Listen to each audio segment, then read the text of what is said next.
Next UQs from the cardiothoracic surgery हम solve कर लेते हैं, क्योंकि इन टॉपिक्स को हम जनरल सर्जरी में कवर कर चुके हैं, तो हम जस्ट यूक्यूज़ देखेंगे। तो diabetic female patient of 60 years old is refer to the surgical department after an acute attack of myocardial infarction along with atrial fibrillation. अब क्या हुआ है, 4 घंटे बाद उसको स्वीयर पेन शुरू होगी राइट काफ पे अलॉन्ग विद नमनेस। ठीक है, तो देखें पहले उसको हार्ट अटैक हुआ है एट्रियल फिब्रिलेशन की वजह से, मतलब वहाँ पे कोई थ्रोम्बोसिस वगैरह हुई भी है। अब वो डायबिटिक भी है। अब उसको थोड़ी देर बाद जो है राइट काफ में पेन शुरू हो गया, मतलब वहाँ से जो थ्रोम्बस था वो यहाँ पे आ गया टांग के अंदर। ठीक है, तो थ्रोम्बोइम्बोलिज्म जो है वो हुई हुई है। तो हम इसको डायग्नोसिस को ऐसे लिखेंगे, एक्यूट आर्टीरियल ऑक्लूजन, एकदम से आर्टरी ब्लॉक हुई है due to thromboembolism precipitated by atrial fibrillation. What other clinical examination you will perform to make this diagnosis. ठीक है, तो हम क्या करेंगे, उसकी टांग खोलेंगे, इंस्पेक्शन करेंगे, पाल्पेशन करेंगे, ऑस्कल्टेशन करेंगे। ठीक है, इंस्पेक्शन पे हम क्या देखेंगे टांग के ऊपर कि उसकी स्किन कैसी है, उसके हेयर्स कैसे हैं, उसके नेल्स कैसे हैं, स्किन का कलर कैसा है, कोई अल्सर तो नहीं बना हुआ। मसल्स को देखेंगे तो स्किन हमें जो है वो थिक शाइनी मिलेगी, क्योंकि आर्टरी ओक्लूड हुई हुई है ना, तो आर्टरी के ओक्लूजन की वजह से सारा कुछ ब्लड सप्लाई ना जाने की वजह से सब कुछ ख़राब होगा। लाइक थिक शाइनी स्किन होगी, हेयर लॉस मिलेगा, ब्रिटल नेल्स मिलेंगे, कलर चेंजेस मिलेंगे, अल्सर्स मिल सकते हैं, एट्रोफी ऑफ मसल्स मिल सकती है, क्योंकि आर्टरी सप्लाई ख़राब हुई हुई है। पैल्पेट करेंगे तो पैल्पेशन पे हम क्या क्या फ़ील करेंगे, पल्स फ़ील करेंगे। ठीक है, उसका rate, rhythm, volume, character note करेंगे पल्स का। पल्सेस जो भी होती है हमारी, डोर्सल पेडिस है, पोस्टीरियर टीबियल है, पोप्लीटियल पल्स है, ठीक है, फेमरल पल्स है, इन सबको देखेंगे। ठीक है, उसके बाद टेम्परेचर हम देखेंगे कि तो वो हमें ठंडा ठंडा मिलेगा, क्योंकि आर्टरीज नहीं है वहाँ पे, ब्लॉकेज है। कैपिलरी रीफिल टेस्ट कर सकते हैं और सेंसेशंस चेक करेंगे। पैल्पेशन हो गई, उसके बाद ऑस्कल्टेशन। ऑस्कल्टेट हम करेंगे फेमरल ब्रूई को। फिर हम एंकल ब्रेकियल इंडेक्स चेक करेंगे। इसमें हम क्या करते हैं, मैंने जनरल सर्जरी में डिटेल बता चुकी हूँ कि हम जो है वो एंकल जो है वो पल्स लेते हैं और ब्रेकियल आर्टरी की पल्स लेते हैं और उनको कंपेयर करते हैं। ठीक है, तो वो उनका इंडेक्स लेते होते हैं। फिर बर्गर टेस्ट करते हैं। बर्गर्स टेस्ट में हम जो है वो पेरिफेरल आर्टरी डिजीज़ को चेक करने के लिए करते हैं। उसके बाद जो है कार्डियोवास्कुलर सिस्टम की कंप्लीट एग्जामिनेशन कर लेते हैं, जनरल जो होती है। So this is how we examine for to make this diagnosis of acute arterial occlusion: inspection, palpation, auscultation, ankle brachial index, Berger test, and cardiovascular system examination. When and what will be your treatment in this patient? ठीक है, तो आप ये, क्योंकि हमारी acute limb ischemia है, तो आप उसी वक्त उसको ट्रीट करेंगे। एडमिट करेंगे पेशेंट को, पास करेंगे आईवी लाइन, उसकी आईओपी चार्टिंग करेंगे, उसका क्योंकि डायबिटिक है तो उसका जो है ब्लड शुगर लेवल कंट्रोल करेंगे। फिर हम हेपरिन का ट्रीटमेंट देंगे। ठीक है, तो हमारा मेन एम क्या है कि हम एंटी कोगुलेशन करें और पेन मैनेजमेंट करें, तो हेपरिन और पेन मैनेजमेंट करेंगे। ठीक है, तो उसके बाद जो है अगर तो हमारा जो है लिम्ब को हम सारा एग्जामिनेशन करेंगे। अगर तो हमारा लिम्ब जो है वो वायबल है, लेकिन उसके अंदर कोई न्यूरोलॉजिकल डेफिसिट नहीं आया हुआ, ठीक है, तो हम क्या करेंगे, न्यूरोलॉजिकल प्रॉब्लम नहीं है, ठीक है, अभी सब कुछ वायबल है, मतलब वो जो है डेड नहीं हुआ हुआ अभी लिम्ब ना, वायबल है और कोई न्यूरोलॉजिकल प्रॉब्लम नहीं है, तो हम क्या करेंगे, डॉपलर अल्ट्रासाउंड करेंगे, सीटी एंजियोग्राफी करेंगे और फिर जो वो हमारा क्लॉट होगा, ठीक है, उसको हम क्या करेंगे, रिमूव करेंगे। तो क्लॉट के लिए, रिमूवल के लिए क्या करते हैं, थ्रोम्बोलाइसिस और थ्रोम्बेक्टमी, बाईपास सर्जरी कर देंगे, रीवैस्कुलराइजेशन सर्जरी। ठीक है, तो ये था हमारा कि अगर वायबल है और न्यूरोलॉजिकल इम्पेयरमेंट नहीं है। अगर वायबल है और न्यूरोलॉजिकल इम्पेयरमेंट भी है, तो इस केस में हम जो है वो अर्जेंट रीवैस्कुलराइजेशन करेंगे, वही के थ्रोम्बोलाइसिस, थ्रोम्बेक्टमी, थ्रोम्बस को रिमूव करेंगे। ठीक है, और फिर हम क्या करेंगे कि एंडोवास्कुलर सर्जरी अगर ज़रूरत है उसकी करेंगे। ठीक है, अगर नहीं ज़रूरत, मतलब कोई वैस्कुलर लीजन नहीं है, तो हम medical therapy and follow up करेंगे। ठीक है, और अगर हमारा जो है वो वायबल ही नहीं है, मतलब वो लिम्ब जो है वो डेड हो गया, क्योंकि वहाँ पे उसको ब्लड सप्लाई नहीं मिल रही थी और वो गैंग्रीन हो गया, तो उस केस में जब वायबल नहीं है तो हम क्या करेंगे, उसकी एम्पुटेशन कर देंगे। So this is how we manage the acute limb ischaemia. Heparin and pain management करने के बाद, उसको स्टेबलाइज करने के बाद, हम वायबिलिटी और न्यूरोलॉजिकल डेफिसिट को देखते हुए हम उसकी ट्रीटमेंट करेंगे। ठीक हो गया, उसके बाद आ जाता है next question. 40 years old obese male admitted to the cardiac care unit after a myocardial infarction. अब उसको क्या हुआ, हार्ट अटैक के बाद एक्यूट पेन शुरू हो गई राइट लोअर लिम्ब में and unable to move it actively. So this is again what, this is the acute limb ischemia. What are the clinical features suggestive of an bolus traveling into the limb from the heart? तो clinical features से कैसे पता चलेगा कि इसकी टांग के अंदर इम्बोलस आ गया है. पेशेंट को पेन हो रही होगी, ठीक है. हमने पढ़े हुए हैं उसमें जनरल सर्जरी में कि पीज होते हैं हमारे पास बहुत ज़्यादा.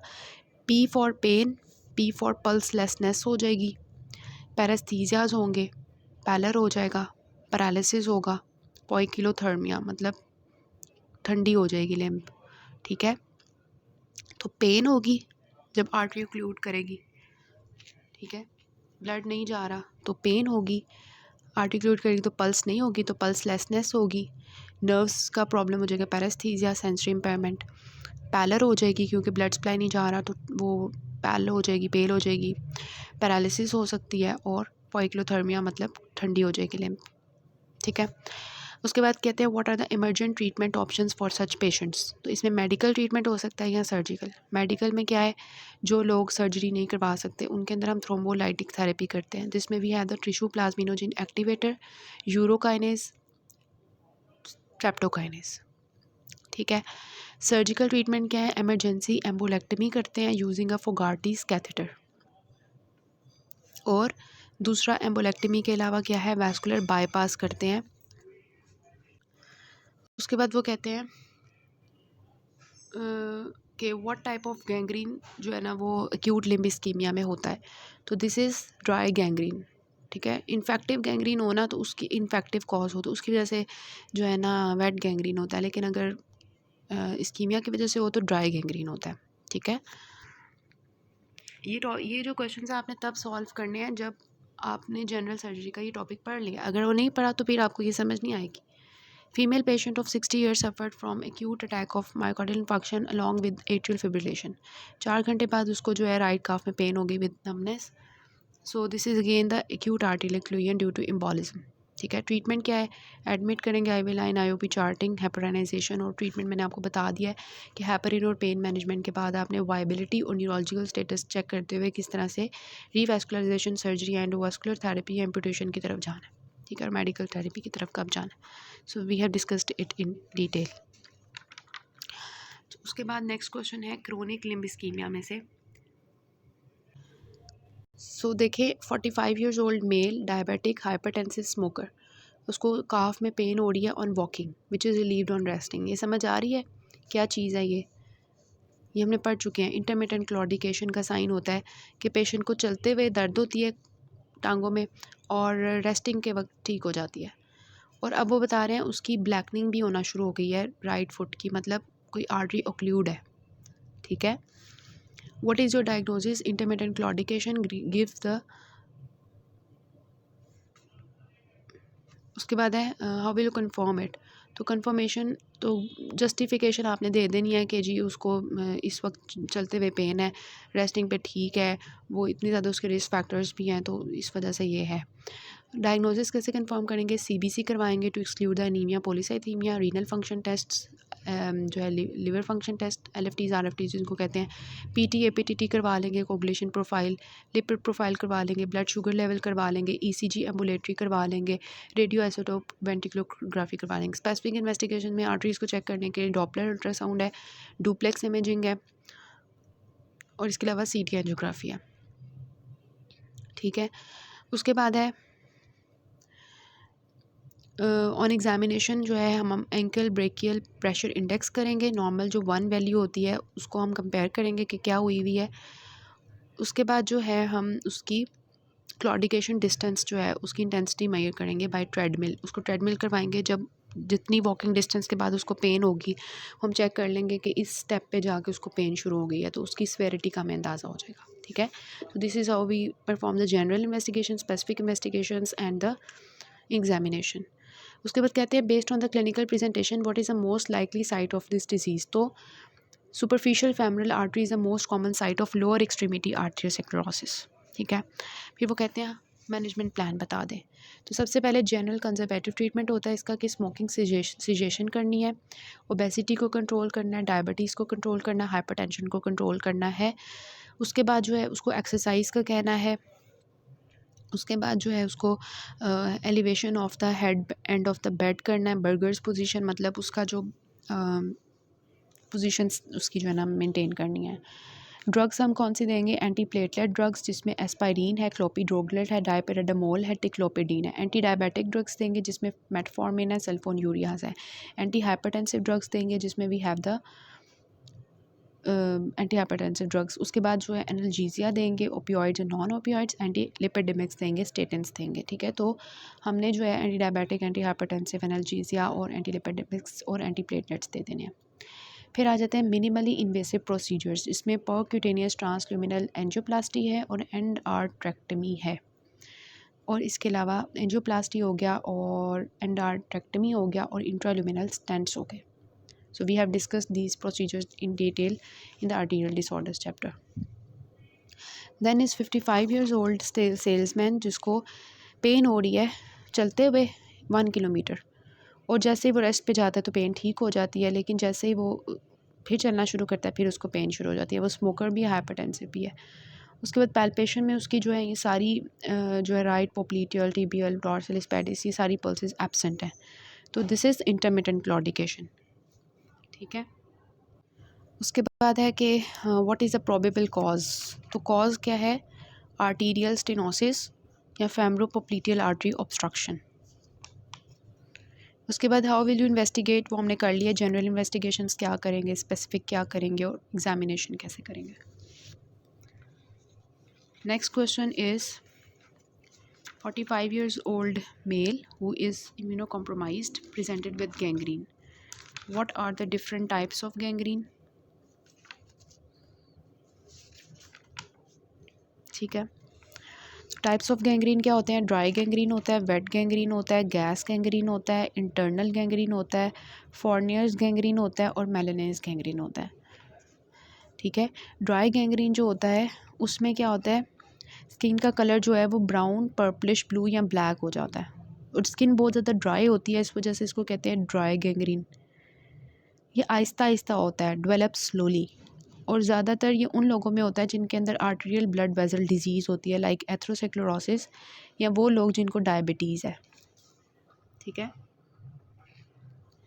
उसके बाद जो है हमारे पास आ जाता है वेट गैंग्रीन। वेट गैंग्रीन जो है ये तब होगा जब बैक्टीरियल इन्फेक्शन होगा। ठीक है,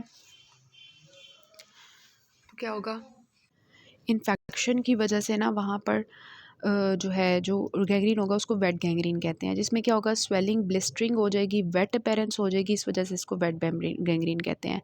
कब होता है ये? इंजरी के बाद, फ्रॉस्ट बाइट के बाद या स्वीयर बर्न के बाद जो है ये होता है। ठीक है, उन लोगों में होता है जो डायबिटीज़ के होते हैं। ठीक है, और उनका डायबिटीज़ की वजह से क्या होता है, उनको क्योंकि फील नहीं कुछ हो रहा होता, सेंस नहीं हो रहा होता, तो अननोइंगली उनको इंजरी हो जाती है टो या फुट की, तो वहाँ पे ये जो है वेट गैंग्रीन बन जाता है। इसको इमीडिएटली ट्रीट करते हैं क्योंकि स्प्रेड करता है क्विकली और फैटल हो सकता है। फिर गैस गैंग्रीन होता है। गैस गैंग्रीन जो है डीप मसल्स टिश्यूज़ को अफेक्ट करता है। ठीक है, तो बबली से अपीयरेंस होती है, क्रैकलिंग साउंड होती है, क्रैपेटस बन जाता है, और ये क्लॉस्ट्रीडियम फ्रंजिस की वजह से, पर फ्रंजिस की वजह से होता है। ठीक है, क्यों? ये जो क्लॉस्ट्रीडियम परफ्रंजिन्स होता है ये वहाँ पे टॉक्सिन्स रिलीज़ करता है और गैस जो है ना रिलीज़ करता है, जिसकी वजह से वहाँ पे क्रैपेटस बनता है, बबलिंग सी होती है, इस वजह से गैस गैंग्रीन कहते हैं। इट कॉजेज़ टिश्यू डेथ, ये भी लाइफ थ्रेटनिंग है, इसको भी हमने जल्दी से ट्रीट करना है। फिर होता है इंटरनल गैंग्रीन। इंटरनल गैंग्रीन होता है कि हमारे अंदर कोई ऑर्गन का गैंग्रीन हो गया, like intestine, gall bladder, appendix. ठीक है, कब होगा? जब ऑर्गन को ब्लड सप्लाई नहीं जाएगी।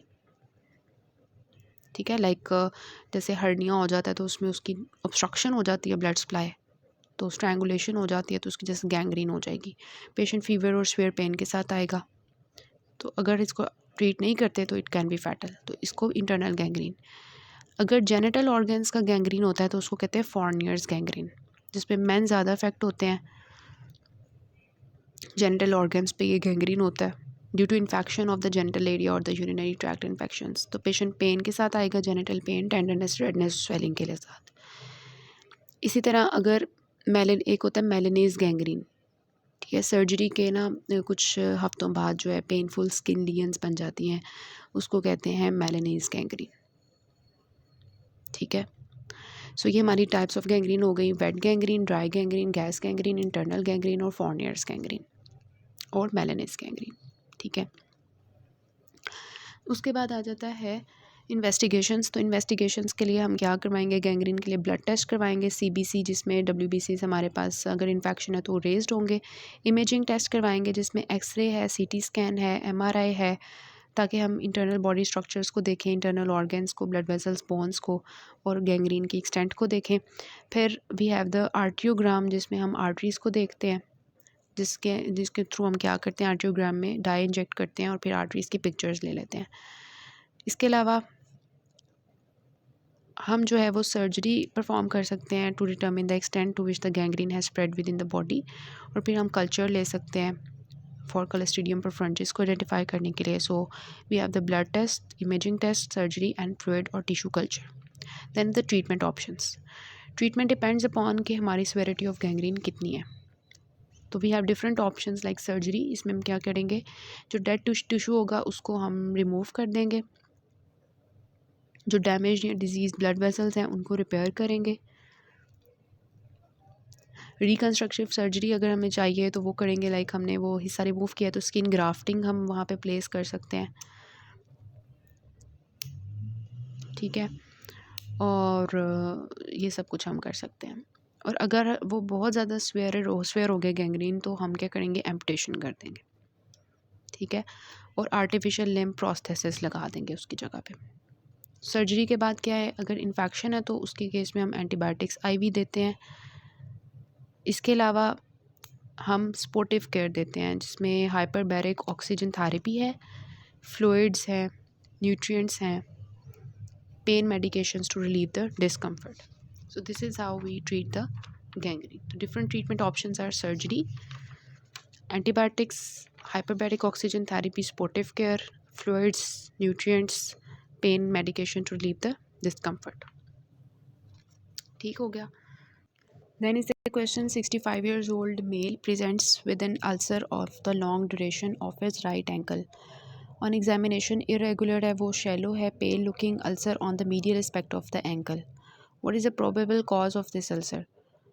तो ulcer can be due to superficial venous incompetence, deep venous thrombosis. उसके बाद इन्वेस्टिगेशंस हम क्या करवाएंगे, डुप्लेक्स इमेजिंग जो कि एंजियोग्राफी की तरह की होती है।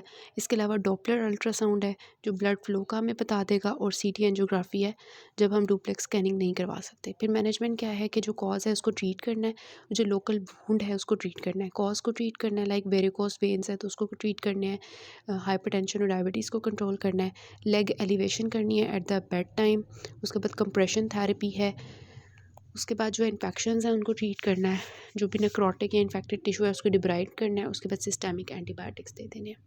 फिर 60 ईयर्स ओल्ड मेल जो है वो बेड रिडन है, उसको फीवर है, पेन है, स्वेलिंग है राइट काफ की, टेंडर है with raised temperature as compared to left side. What is your diagnosis? It will be bedridden के अंदर जब इस तरह से फीवर और पेन और स्वेलिंग है तो this is deep venous thrombosis. How will you manage this patient in emergency? तो सबसे पहले जो है प्रिवेंशंस हमने करनी है कि जो है क्या है प्रिवेंशन हम कैसे करेंगे, और फिर मैनेजमेंट में क्या है कि vital monitoring, elevation of limb, फिर elastic compression of limb, analgesia, antibiotics, फिर हेपरिन और वारफरिन थेरेपी, और वीनस थ्रोम्बेक्टमी जो थ्रोम्बस है उसको रिमूव करेंगे, थ्रोम्बोलाइसिस, स्ट्रेप्टोकाइनेस, और prevention of pulmonary embolism by IVC filter, ठीक है। तो उसकी लिम्ब एलिवेशन करनी है, उसके ऊपर कंप्रेशन बैंडेज लगा देनी है, उसको एनाल्जेसिया एंटीबायोटिक देना है, हेपरिन थेरेपी देनी है, थ्रोम्बेक्टमी करनी है, थ्रोम्बोलाइसिस करनी है, और IVC फिल्टर लगा देना है to prevent from the pulmonary embolism, ठीक है। प्रिवेंशन हम कैसे कर सकते हैं? Stop the contraceptive pills several weeks prior elective surgery, smoking stop करनी है, वेट रिड्यूस करना है, low heparin dose and pneumatic compression, pneumatic compression, और इसके अलावा ये भी कंप्रेशन अप्लाई करता है। और उसके बाद फ्रीक्वेंट चेंजेस ऑफ पोस्चर्स करना है, और मैट्रेस जो है वो मतलब इस तरह से होना है कि जिसमें कंप्रेशन कम हो, रिपल मैट्रेस। आफ्टर ऑपरेशन क्या करना है, अर्ली मोबिलाइजेशन और पैसिव और active exercise, this is how we can avoid avoid this, ठीक है। कॉन्ट्रासेप्टिव पिल्स का देखना है, smoking, weight, heparin, pneumatic compression, frequent changes of posture, operation के बाद अर्ली मोबिलाइजेशन और passive and active exercise. So this is how we can manage this case. This is all about the UQs from the cardiothoracic surgery. ये important topics थे जो हमने cover किए हैं। इसके अलावा कुछ टॉपिक्स हैं जो कि अगर मुझे टाइम मिला तो मैं करवाऊंगी, अदरवाइज़ अभी मैं आपको नेक्स्ट जो है न्यूरो सर्जरी स्टार्ट करवाती हूँ। इंपॉर्टेंट क्वेश्चंस करने के बाद अगर टाइम मिलता है तो फिर we will go through other topics, otherwise these were the important topics जो कि यूक्यूज़ में आते हैं।